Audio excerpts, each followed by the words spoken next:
ఈ సందర్భంగా నేను మువ్వల నగేష్ కుటుంబాన్ని,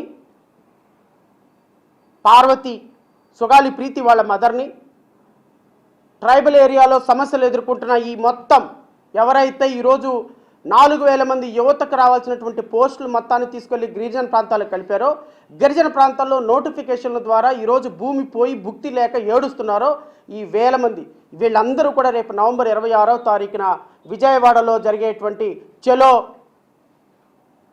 స్వరాజ్య మైదానానికి ఆ రోజు రావాలని నేను ఆహ్వానిస్తున్నా.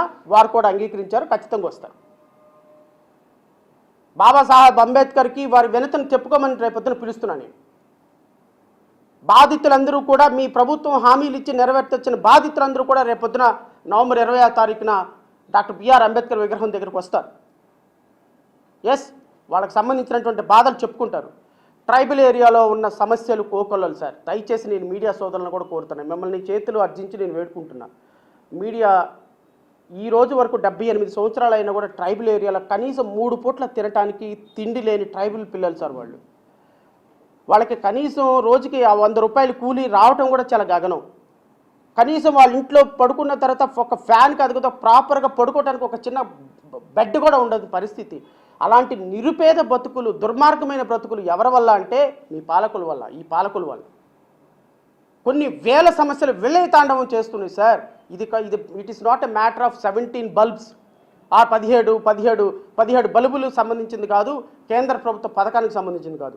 అరే ఇది నాకు అర్థం కాని విషయం ఏంటంటే, అంటే డబ్బులుంటే ఎలాంటి ఎలివేషన్ అయినా ఇచ్చేస్తారు సార్ మీరు.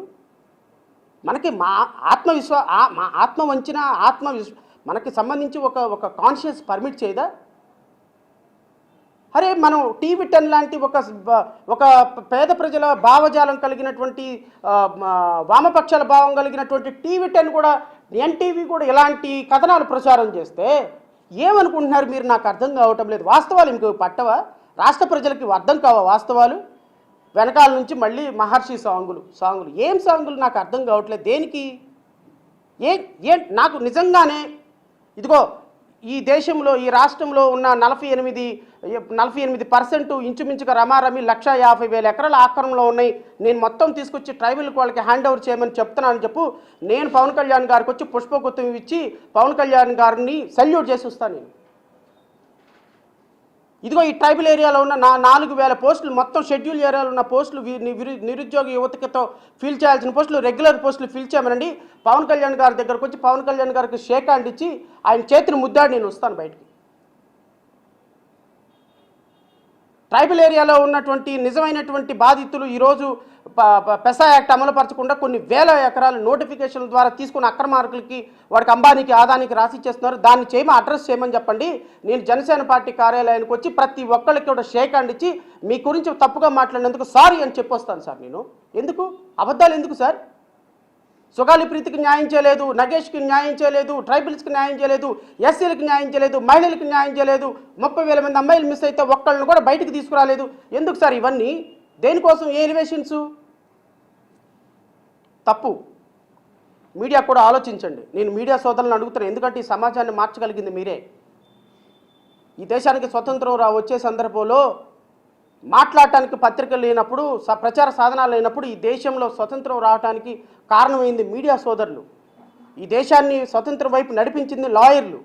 ఈరోజు లాయర్లు, మీడియా సోదరులు అనేవారు సమాజంలో బాధితుల పట్ల నుంచోకపోతే, సమాజంలో బాధితుల కోసం డిబేట్లు పెట్టకపోతే, సమాజంలో బాధితుల సమస్యలను మీరు బయటకు తీసుకురాకపోతే, ఏకాడికి ఇంకా తుఫాన్ని తీసుకొచ్చి ఇటు పెట్టారు, అటు తీసుకొచ్చి ఇటు పెట్టారు, 17 గ్రామాలకు 17 ఏళ్లకి కరెంట్ ఇచ్చాడని మీరు నాయకుల్ని, ప్రభుత్వాలను పొగుడుకోండి. కానీ మనం సాయంత్రానికి వెళ్ళి అన్నం తింటాం కదా, ఆ అన్నంలో పేదవాడి కన్నీళ్ళు కనపడుతుంటాయి, పేదవాడి రక్తం కనపడుతుంటుంది. అది ఒక్కసారి ఆలోచన చేయండి.